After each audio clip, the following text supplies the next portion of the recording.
يسر لي أمري واحلل عقدة من لساني يفقهوا قولي رب زدني علما رب زدني علما رب زدني فهما اللهم إنا نسألك علما نافعا ورزقا طيبا وعملا متقبلا أما بعد فأعوذ بالله السميع العليم من الشيطان الرجيم بسم الله الرحمن الرحيم قال الله تعالى في القرآن المجيد والفرقان الحميد يا أيها الذين آمنوا اذكروا الله ذكرا كثيرا وسبحوه بكرة وأصيلا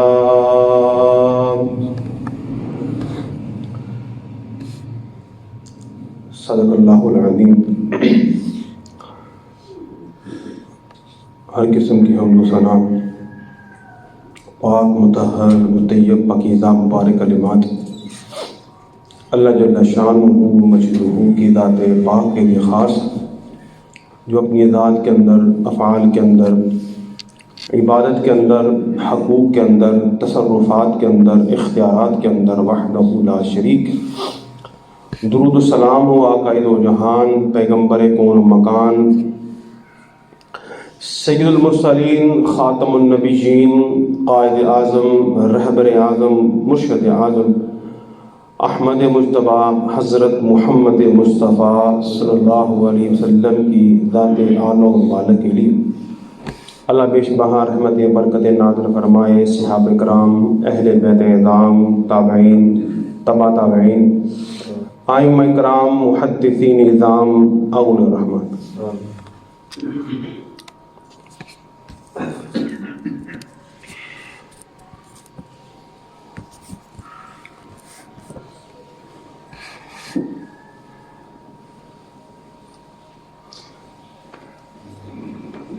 جس بندے کا اس دنیا کے اندر رہتے ہوئے اللہ رب العالمین سے تعلق مضبوط ہو گیا،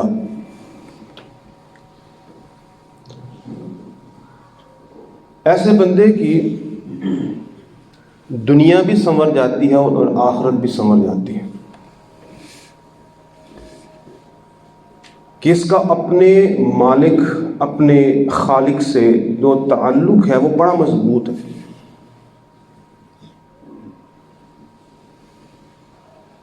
اب اس کا تمام کے تمام سہاروں کا دار و مدار اپنے اللہ کے اوپر ہے، اور جو یہ یقین کر لیتا ہے اللہ رب العالمین اسے کبھی چھوڑتے نہیں ہیں۔ وَكَفَى بِاللَّهِ وَكِيلًا وَكَفَى بِاللَّهِ نَصِيرًا، ایسے بندے کو اللہ کافی ہو جاتے ہیں، اب اس کو کسی کے سہارے کی ضرورت نہیں ہے، اس کو فقط اللہ کا سہارا کافی ہے۔ عبادات کے اندر سب سے زیادہ جو چیز انسان کا اللہ سے تعلق مضبوط کرتی ہے وہ نماز ہے۔ آپ نماز کے ذریعے اپنے اللہ کے ساتھ تعلق مضبوط کر سکتے ہیں، ایسا مضبوط رشتہ، ایسا مضبوط تعلق کہ جس کے بعد اب کسی سہارے کی ضرورت نہیں ہے، کیونکہ نماز جو ہے یہ اللہ تعالیٰ سے تعلق بالضبط کا نام ہے،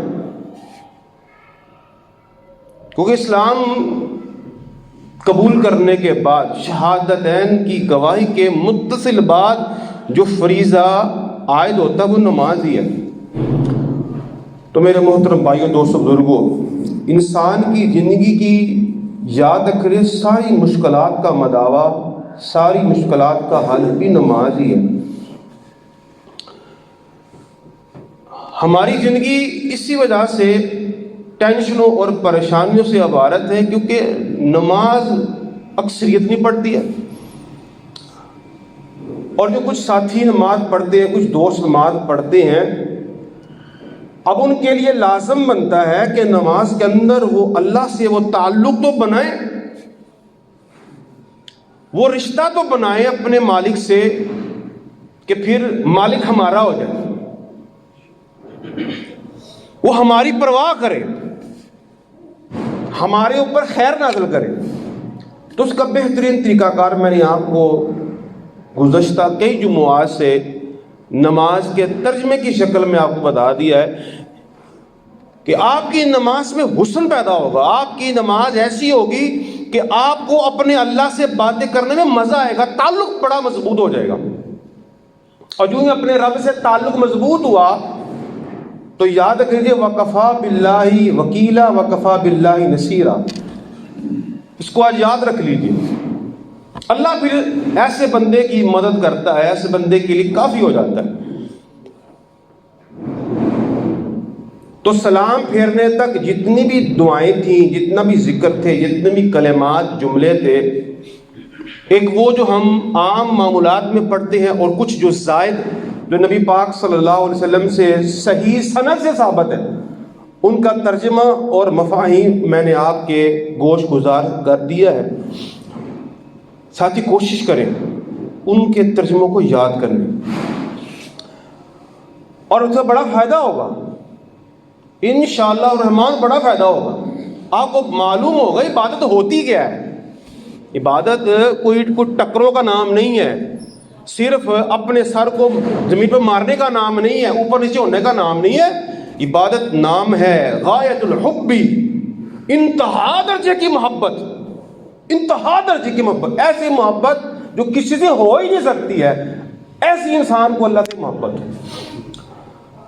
اب چونکہ نماز کی دعاؤں سے تشہد سے فارغ ہوا، اب اس نے پڑھا السلام علیکم ورحمۃ اللہ، اس نے سلام پھیر دیا دائیں طرف اور بائیں طرف پھیر کے نماز سے اب فارغ ہو گیا۔ اب نماز سے فارغ ہونے کے بعد قطعی مطلب نہیں ہے کہ اب ذکر و اذکار والا جو سلسلہ ہے رک گیا ہے۔ اسلام جو ہمیں جو چیز سبق سکھاتا ہے پتہ کیا ہے؟ وہ ہے عبادت میں مداومت، ہمیشگی، ایک کے بعد دوسری، دوسری کے بعد تیسری، تیسری کے بعد چوتھی، عبادت کا تسلسل برقرار ہے، عبادت میں غیب نہ آئے، تاکہ اللہ اور بندے کا جو تعلق ہے وہ مضبوط سے مضبوط تر ہو جائے۔ یہی تو عبادت میں حسن ہے، یہی تو عبادت میں حسن ہے کہ ایک عبادت کے بعد دوسری عبادت تیار ہے۔ تو میرے محترم بھائیو، دوستو، بزرگوں، سلام پھیرنے کے متصل بعد کھڑا نہ ہوا کریں۔ کچھ ساتھی سلام پھیرتے ہیں اور اس کے بعد دوڑ لگا دیتے ہیں، مسجد سے نکل جاتے ہیں اور فوراً جا کے دکان کھول لیتے ہیں۔ ٹھیک ہے، جلدی ہے آپ کو، آپ کی دکان کا جو ٹائم ہے ہو گیا ہوا ہے، لیکن میرے محترم بھائیوں، دوستوں، بزرگوں، جو نماز کے بعد جو اذکار ہیں، نماز کے بعد جو ذکر ہے، جو نبی پاک صلی اللہ علیہ وسلم بیٹھ کے کیا کرتے تھے، وہ کس نے کرنے؟ آپ سلام پھیرنے کے بعد کون کون سے الفاظ کہا کرتے تھے؟ تو سب سے پہلا جو لفظ ہے جو سلام پھیرنے کے متصل بعد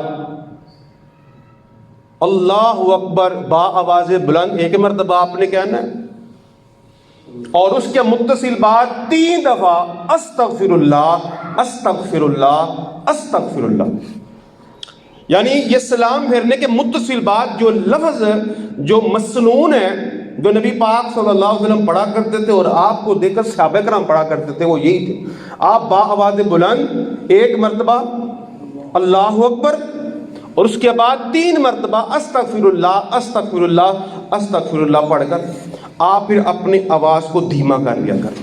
یعنی کہ اس کے بعد اونچی آواز سے ذکر و اذکار نہیں، ظاہر سی بات ہے بھی پیچھے نمازی نماز پڑھ رہے ہیں، ٹھیک ہے، آپ کو معلوم ہوگا ایک شخص نماز پڑھ رہا ہو اور 2 بندے سائڈ پہ بیٹھ کر باتیں کر رہے ہو نا تو اس کی نماز میں خلل واقع ہوتا ہے کہ یار وہ میں نماز پڑھ رہا ہوں، وہ باتیں کر رہے ہیں، بندے کی وہ جو خشوع خضوع والی جو حالت ہوتی ہے وہ ختم ہو جاتی ہے، خراب ہو جاتی ہے، کیونکہ اس کا ایٹومیٹکلی دماغ ہے ان کی طرف باتوں کی طرف مائل ہوگا کہ وہ باتیں کیا کر رہے ہیں۔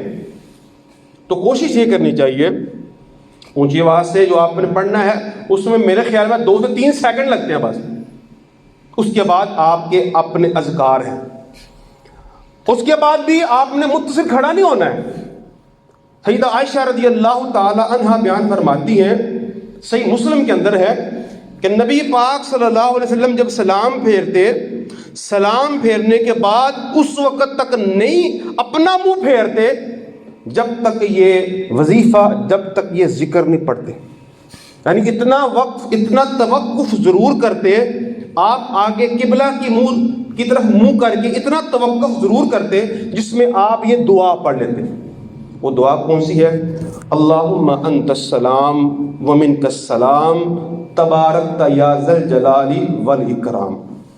آپ اتنا کم از کم توقف کرتے، اس کو پڑھنے کے بعد آپ پھر نمازیوں کی طرف اپنے چہرہ پرانوار کو کرتے ہیں۔ اب یہ جو لفظ ہے اللہم انت السلام ومنک السلام تبارکت یا ذا الجلال والاکرام، اس کا مطلب کیا ہے؟ بڑا خوبصورت مطلب ہے اس کا۔ اللہم انت السلام، اے اللہ بے شک تو سلام ہے۔ سلام جو ہے وہ اللہ کی صفت ہے، اللہ کی خوبی ہے۔ اللہ کے جو نام ہے نا ان میں ناموں میں سے ایک، صفاتی ناموں میں سے ایک نام سلام بھی ہے۔ وَمِنْكَ السلام، اور فرمایا سلامتی تجھ ہی طرف سے ہے، تیری طرف سے سلامتی۔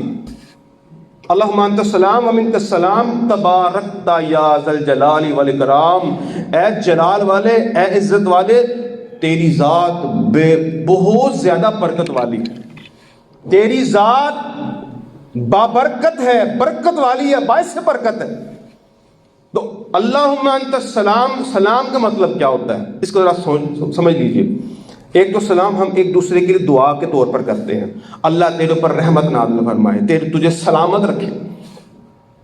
تو اللہ کے لیے جو صفت ہے نا سلام، اس کا مطلب یہ ہے کہ اللہ رب العالمین ہر قسم کے عیب سے پاک ہے، ہر قسم کے جو حواسات کے جو نقائص ہیں اس سے اللہ رب العالمین پاک ہے۔ یعنی کہ جو انسانوں سے، اس طرح انسانوں سے غلطیاں ہوتی ہیں، جو معاملات انسان کے اندر نقص ہوتے ہیں، عیب ہوتے ہیں، تو انسان تو سلام ہو نہیں سکتا ہے۔ تو اللہ رب العالمین ہر طرح کے عیب سے بالکل پاک ہے، اس کا مطلب ہے سلام کہ تو سلامت ہے، تیری ذات کے اندر کسی قسم کو کوئی عیب نہیں ہے۔ اور اس کائنات میں جتنی بھی سلامتی ہے، جتنی بھی خیر ہے، جس کے اوپر سلام ہے، اے اللہ وہ تیری طرف سے ہی ہے، بس میرا کچھ بھی نہیں ہے، میرا کوئی کمال نہیں ہے، میں اپنی حفاظت نہیں کر سکتا ہوں۔ اے اللہ میں یہ اعلان کرتا ہوں تو سلام ہے، تو لہذا تیری وجہ سے ہی میں بچا ہوا ہوں۔ مجھے اپنی ڈرائیونگ کی مہارت کے اوپر کوئی ایمان نہیں ہے کہ مجھے بڑی اچھی بائک چلانی آتی ہے، مجھے بڑی اچھی گاڑی چلانی آتی ہے تو لہذا میں بچا ہوا۔ نہیں، وَمِنْكَ السلام، اے اللہ تو ہی ہمیں پار لگاتا ہے، تو ہی ہمیں باحفاظت گھر تک پہنچاتا ہے، سارے معاملات تیرے پاس ہیں۔ میں کاروبار کرتا ہوں، کاروبار میں مجھے جو فائدہ ہوتا ہے اللہ وہ تجھ سے ہی ہوتا ہے، وہ تو ہی عطا کرتا ہے۔ وگرنہ بڑے بڑے ذہین، بڑے بڑے فقیر، بڑے بڑے پڑھے لکھے ان پڑھوں کے ماتحت کام کر رہے ہیں، اور مجھ ان پڑھ کو تو نے کیا کا کچھ نہیں نوازا ہے۔ وَمِنْكَ السلام، یہ جو مجھے خیر ملی ہے، سلامتی ملی ہے، عافیت ملی ہے، اے اللہ وہ ساری کی ساری تجھ سے۔ یہ ذکر ہے، یہ وظیفہ ہے جو سلام پھیرنے کے بعد آپ نے پڑھنا ہے۔ تو نبی پاک صلی اللہ علیہ وسلم پڑھا کرتے تھے۔ اس کے بعد سنن نسائی کے اندر ہے، حضرت معاذ بن جبل رضی اللہ تعالیٰ عنہ بیان فرماتے ہیں کہ ایک دن اللہ کے رسول صلی اللہ علیہ وسلم نے میرا ہاتھ پکڑا، میرا ہاتھ پکڑنے کے بعد اور میں اے معاذ انی احبک، میں تجھ سے بڑی محبت کرتا ہوں۔ نبی پاک حضرت معاذ بن جبل کو فرما رہے ہیں معاذ میں تجھ سے بڑی محبت کرتا ہوں، مجھے تم سے بڑا ہی پیار ہے۔ معاذ فرماتے ہیں اللہ کے رسول مجھے بھی آپ سے بے حد پیار ہے، بہت ہی پیار ہے، میری ماں، میرا باپ، میرا امت سارا آپ پر قربان۔ صحابہ کرام تو یہ کہا کرتے تھے اللہ کے رسول کائنات کی ہر چیز آپ پہ قربان ہے۔ تو نبی پاک صلی اللہ علیہ وسلم نے اس وقت حضرت معاذ بن جبل کو فرمایا اچھا پھر اس طرح کرنا، میں تمہیں ایک وصیت کرتا ہوں، ہر فرض نماز کے بعد تم نے یہ ذکر کرنا ہے، تم نے اس ذکر کو چھوڑنا نہیں ہے، اس وظیفے کو پڑھنا ہے۔ وہ ذکر، وہ وظیفہ کون سا ہے؟ اب دیکھیے نماز کے متصل بعد کتنے اذکار ہیں، اور یاد کریے کہ لمبے چوڑے نہیں ہیں۔ اگر کوئی بندہ آرام سے بیٹھ کے پڑھے نا تو زیادہ سے زیادہ نا 2 سے 3 منٹ نہیں لگتے اس بندے کو، صرف 2 سے 3 منٹ۔ اگر کسی بندے کے پاس ذکر کرنے کے لیے ہر نماز کے بعد 2 سے 3 منٹ نہیں آئے، کیا فائدہ یار ہماری زندگی کا؟ اللہ کی رضا کے لیے ہم ایکسٹرا 2 منٹ، 2.5 منٹ، 3 منٹ اس سے زائد نہیں لگتے۔ باقی جو اس کے علاوہ اذکار ہیں وہ میں آگے بتاؤں گا اس کے کیا معاملات ہیں۔ تو یہ آپ نے بیٹھ کر پڑھنے ہیں، اس سے کوشش کرنی ہے، اس کو پڑھ کر ہی آپ نے اٹھنا ہے، اپنے کام کاج میں جانا ہے، یا آپ نے سنن جو ہے وہ ادا کرنی ہے۔ وہ ذکر کون سا ہے، وہ دعا کون سی ہے؟ فرمایا اے معاذ، جب نماز کے بعد تم نے جو ذکر پڑھنا ہے وہ یہ ہے، رب اعنی علی ذکرک و شکرک و حسن عبادت۔ رب اعنی علی ذکرک و شکرک و حسن عبادت۔ ترجمہ کیا ہے؟ اے میرے رب میری مدد فرما، کن معاملے کے اوپر؟ اپنے ذکر کے اوپر، اپنے شکر کے اوپر، اور بہترین خوبصورت عبادت پر۔ مطلب کیا ہے اس کا مفہوم کیا ہے؟ اے اللہ مجھے ذکر کرنا سکھا دے کہ تیرا ذکر کیسے کیا جاتا ہے، میری مدد کر تاکہ میں تیرا ذکر صحیح طرح کر سکوں، اور میری مدد کر میں تیرا شکریہ بھی ادا کر سکوں۔ آپ غور کریں بات کے اوپر، اللہ سے دیگر ہم مدد مانگتے ہیں دیگر معاملات میں، کیا کبھی ہم میں سے کسی نے اللہ سے مدد اس حوالے سے مانگی ہے اے اللہ میری مدد کر کے میں نماز پڑھوں؟ کیا کبھی کسی نے دعا مانگی اے اللہ میری مدد کر میں تیرا شکریہ ادا کر سکوں، اے اللہ میری مدد کر تاکہ میں عبادت بڑی شاندار، عمدہ، بہترین عبادت کر سکوں؟ اللہ سے ہم مال مانگتے ہیں، اولاد مانگتے ہیں، اور خیر والا رزق مانگتے ہیں، دولت مانگتے ہیں، بڑا کچھ مانگتے ہیں اللہ سے۔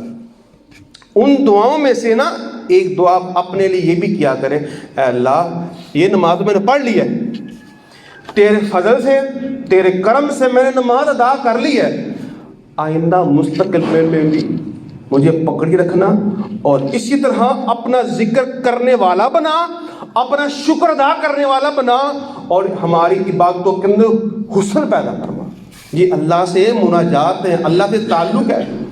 دیکھ کتنے جامع مختصر 3 لفظ ہیں، اور 3 لفظوں کو یعنی کہ یوں سمجھ لیجیے کہ سمندر کو کوسے میں بند کر دیا گا، پوری زندگی ہے اس میں۔ شکر، عبادت، ذکر، کتنے عام لفظ ہیں۔ تو ان معاملات میں بھی اللہ سے مدد طلب کرنی ہے۔ اللہ ربی اعنی علی ذکرک و شکرک و حسن عبادت، یعنی کہ رسول اللہ صلی اللہ علیہ وسلم نے حضرت معاذ بن جبل کو وصیت کی ہے کہ آپ نے کبھی بھی نماز کے بعد یہ ذکر پڑھنا بھولنا نہیں ہے۔ اس کے بعد صحیح بخاری کے اندر آتا ہے، مغیرہ بن شعبہ رضی اللہ تعالیٰ عنہ فرماتے ہیں اللہ کے رسول صلی اللہ علیہ وسلم کے نماز، فرض نماز کے بعد جو اذکار ہیں، یہ حضرت امیر معاویہ رضی اللہ تعالیٰ عنہ کو انہوں نے لکھ کر بھیجے تھے الفاظ کہ نبی پاک صلی اللہ علیہ وسلم یہ وظیفہ پڑھا کرتے تھے، یہ ذکر پڑھا کرتے تھے نماز کے بعد۔ پہلا میں نے ذکر کیا ہے اللہ اکبر، استغفر اللہ استغفر اللہ استغفر اللہ۔ اس کے بعد اللہم انت السلام ومنک السلام تبارک یا ذا الجلال والاکرام۔ اس کے بعد رب اعنی علی ذکرک و شکرک و حسن عبادت۔ میرے خیال میں اس میں 15 سیکنڈ بھی نہیں لگے یا 20 سیکنڈ لگیں گے میکسیمم۔ اس کے بعد بڑا ہی شاندار، بڑا ہی عمدہ، اور عقیدے کے لحاظ سے بڑا ہی زبردست ہے، عقیدہ مضبوط کرنے والا یہ جملہ ہے۔ وہ کون سا ہے؟ اللہم لا مانع لما اعطیت ولا معطی لما منعت ولا ينفع ذا الجد منک الجد۔ عقیدہ دیکھیے، اور میں اے اللہ میرا عقیدہ کیا ہے، جب تو دینے پہ آئے تو کوئی اسے روک نہیں سکتا ہے. جس کو تو عطا کرے، جس کو تو دے، جس کے حق میں تیرا فیصلہ ہو جائے کہ میں نے اس کو عطا کرنا ہے، کائنات کا جتنے سے بڑا طاقتور شخص آ جائے وہ روک نہیں سکتا. اللہ رب العالمین کا فیصلہ آ گیا تھا حضرت موسیٰ علیہ السلام کے متعلق، اور فرعون نے کیا کہا تھا؟ میں نے پیدا نہیں ہونے دینا، ہر بچے کو قتل کر دوں گا. تو جومی نے بتایا تھا تیری سلطنت کو تباہ کرنے کے لیے نا ایک بچہ پیدا ہوگا، یہ ایسا کر دے گا، ایسا کر دے گا. تو زمین پر اس نے یہ فیصلہ کیا میں اس کو قتل کر دوں گا، اور رب العالمین نے فیصلہ کیا کیونکہ رب کی عطا کا فیصلہ غالب ہوتا ہے. میں اب موسیٰ پیدا بھی ہوگا، بڑا بھی ہوگا، اور شاہی پروٹوکول میں بڑا ہوگا. یعنی فرعون کے گھر میں اس کی پرورش ہوگی. جو کہتا تھا میں اس کو زندہ نہیں رہنے دوں گا، اللہ رب العالمین نے فرعون کے گھر میں اس کی پرورش کروائی ہے. یہ ہے اللہ، یہ ہے ہمارا اللہ. تو فرمایا اللہم لا مانع لما اعطیت، اے اللہ جس کو تو عطا کرتا ہے اسے نہ چھین سکتا ہے نہ کوئی روک سکتا ہے. یہ ہے عقیدہ. اگر ہمارے مسلمانوں کو اس بات کی سمجھ لگ جائے نا کہ اللہ کی عطا کردہ میں کوئی معنی نہیں ہے، اللہ جب دینے پہ آ جاتا ہے تو کوئی روک نہیں سکتا ہے. اللہ کا جب فیصلہ آ جانا ہے اس فیصلے میں پھر تاخیر نہیں ہونی ہے. اجل ہے، اس کا وقت مقرر ہے. اللہم لا مانع لما اعطیت ولا معطی لما منعت. اگلا عقیدہ سنیے، دعا کا عقیدہ کیا ہے؟ اے اللہ جس کو تو روک دے نا پھر اسے کوئی دے نہیں سکتا ہے. جس کو تو روک دے، جس پر تیرا یہ فیصلہ آ جائے کہ اس کو عطا نہیں کرنا ہے، ساری دنیا مل کر اسے کچھ بھی نہیں دے سکتے. ساری مل کر یوں سمجھ لیجیے کہ نبی پاک صلی اللہ علیہ وسلم کی حدیث ہے، بلکہ حدیث قدسی ہے. یعنی کہ اللہ رب العالمین فرما رہے ہیں، ساری کائنات کا بادشاہ فرما رہا ہے کہ اللہ جس کو عطا کرتا ہے، جس کو عطا کرنے پہ آئے اسے کوئی روک نہیں سکتا ہے، اور جس کو اللہ نہ دے اسے کوئی دے ہی نہیں سکتا ہے. ساری مل کر، ساری انسانیت مل کر اگر کسی شخص کو فائدہ پہنچانا جائے، نبی پاک فرماتے ہیں کہ اللہ نے فرمایا اگر اللہ کو منظور نہ ہو تو کوئی فائدہ دے ہی نہیں سکتا ہے. اگر سارے مل کر نقصان کرنا چاہے، اللہ کو منظور نہ ہو تو نقصان ہی نہیں ہو سکتا ہے. اس طرح کے بے شمار واقعات. وَلَا يَنْفَعُ ذَا الْجَدِّ مِنْكَ الْجَدِّ، اور کسی پیسے والے کی قیامت والے دن اللہ کے ہاں کوئی بھی سفارش نہیں چلے گی، کوئی فائدہ نہیں ہوگا کسی پیسے والے کا اللہ کے ہاں. اس کے پیسے کے ذریعے کوئی فائدہ نہیں ہوگا. اور فائدہ کس بنیاد پہ ہونا ہے؟ انسان کے اعمال کی بنیاد کے اوپر ہونا ہے. یعنی اللہ کو پیسے دے کر سفارش کے طور پر یا رشوت دے کر کسی کی جان چھوٹ جائے؟ بالکل نہیں چھوٹ جا سکتی. وہاں پر معاملات انسان کے اعمال کی وجہ سے ہونے ہیں، پیسے کی بنیاد پہ نہیں ہونے. تو وَلَا يَنْفَعُ ذَا الْجَدِّ مِنْكَ الْجَدِّ. تو یہ وظیفہ، یہ جو ذکر ہے نبی پاک صلی اللہ علیہ وسلم پڑھا کرتے تھے. اس کے بعد مغیرہ بن شعبہ رضی اللہ تعالیٰ عنہ نے اگلی دعا کا تذکرہ کیا ہے. وہ کون سی ہے؟ فرمایا یہ جو وظیفہ ہے نا یہ اپنی زندگی کا نا ایک لازمی حصہ بنا دیں، اور اس کو آپ نے فراموش نہیں کرنا ہے. صبح شام کے اذکار کے اندر اس کو آپ نے لازمی حصہ بنا لینا ہے. اور آپ حیران ہوں گے کہ یہ اس قدر شاندار، اس قدر مؤثر کن یہ وظیفہ ہے کہ نبی پاک صلی اللہ علیہ وسلم فرمایا جب یہ بندہ پڑھ لیتا ہے نا صبح اور شام 100 مرتبہ پڑھ لیتا ہے، صبح بھی اور شام کے وقت 100 مرتبہ اس کی دہرائی کر لیتا ہے، اللہ تعالیٰ اس کو کائنات کے ہر طرح کے جادو سے بچا لیتے ہیں، ہر طرح کے سحر سے، ہر طرح کے طویل داغوں سے، ہر طرح کے جادو سے، ہر طرح کی اس طرح کے نقصانات سے اللہ تعالیٰ اپنی حفاظت اور امان میں لکھ لیتے ہیں. آپ دیکھیں، غور کریں. اب یہ گھر گھر کا مسئلہ ہے، گھر گھر کی پرابلم ہے. یہ تعویذات اور کسی پر جادو کروا دینا، یہ معاملات بڑے عام ہیں.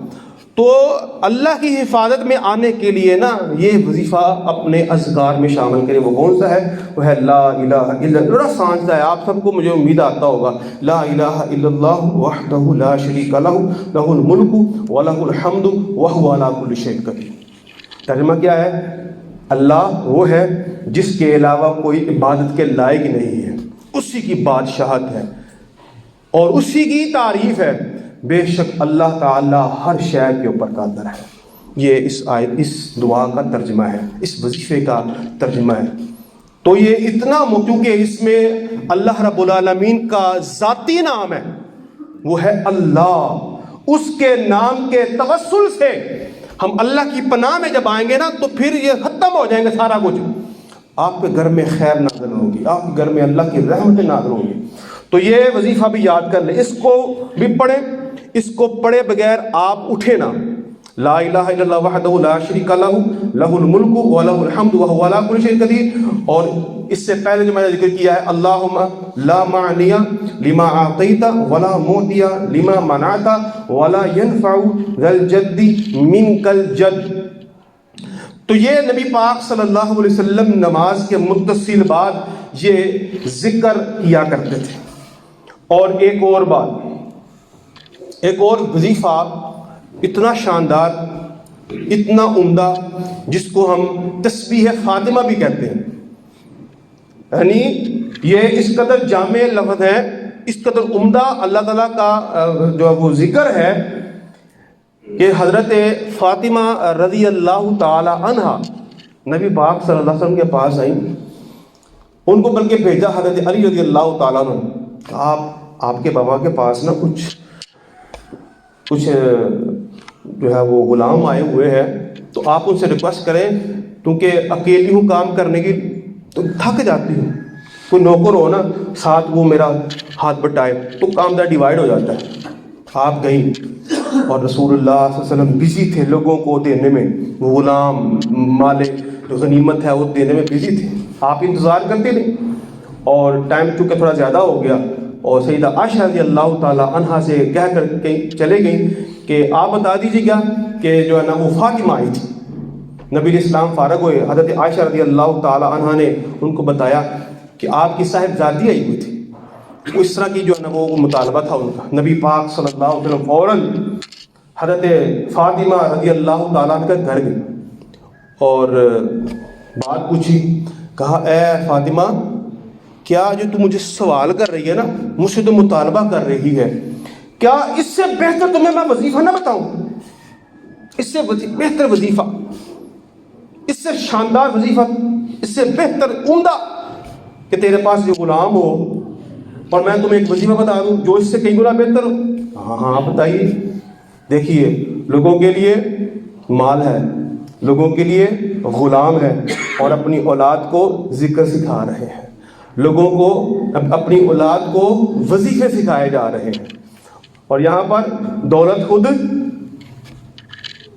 دولت مال دولت سب کچھ خود رگڑی جا رہے ہیں اور لوگوں کو چونا لگایا ہوا ہے، اور رسول اللہ صلی اللہ علیہ وسلم اپنی اولاد کو ذکر سکھا رہے ہیں اور دولت غریبوں میں تقسیم کرتے جا رہے ہیں۔ فرمایا اے فاطمہ، میں تمہیں نا ایک وظیفہ بتاتا ہوں، رات کو سونے سے پہلے نا یہ پڑھ لیا کرو، اللہ تیرے سارے دن کی تھکاوٹ کو دور کر دے گا۔ وہ یہی تھا، 33 مرتبہ سبحان اللہ، 33 مرتبہ الحمدللہ، 34 مرتبہ اللہ اکبر۔ تو آپ ہر نماز کے بعد بھی آپ نے یہ پڑھے، ہر نماز کے بعد 33 مرتبہ سبحان اللہ، 33 مرتبہ الحمدللہ، 33 یا 34 مرتبہ اللہ اکبر پڑھے۔ اللہ کی قسم یہ قدر خیر والے، اس قدر خیر والے جملے ہیں کہ کچھ صحابہ نبی پاک صلی اللہ علیہ وسلم کے پاس آئے اور عرض کی، اللہ کے رسول، جو امیر صحابہ ہے نا، امیر صحابہ وہ بھی نمازیں پڑھتے ہیں، نمازیں ہم بھی پڑھتے ہیں، ذکر و اذکار وہ بھی کرتے ہیں، ہم بھی کرتے ہیں، ایک معاملے میں وہ ہم سے بہتر ہے کیونکہ وہ زکوٰۃ دیتے ہیں، ان کے پاس پیسہ ہے، وہ اللہ کی راہ میں مال بھی خرچ کرتے ہیں۔ اللہ کے رسول، وہ ہم سے نیکیوں میں بڑھ گئے ہیں، وہ تو ہم سے نیکیوں میں آگے جا رہے ہیں اور ہم اس معاملے میں نیکیوں سے پیچھے ہیں۔ آپ دیکھیے کس قدر صحابہ کرام کو اللہ کی قسم نیکیوں کا شوق تھا، ایک دوسرے سے بڑھنے کا، بس سابقوا الخیرات، نیکیوں کے کاموں کے اندر آگے بڑھنے کی کس قدر ان کے اندر جستجو تھی۔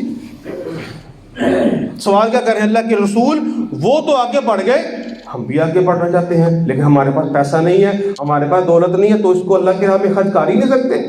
تو نبی پاک صلی اللہ علیہ وسلم نے ان کو بھی یہی وظیفہ سنا، فرمایا تم ایسا کیا کرو، ہر نماز کے بعد 33 مرتبہ سبحان اللہ، 33 مرتبہ الحمدللہ، 34 مرتبہ اللہ اکبر کا ورد کیا کرو، اللہ تعالیٰ تمہیں ان کے برابر ثواب عطا کر دے گا۔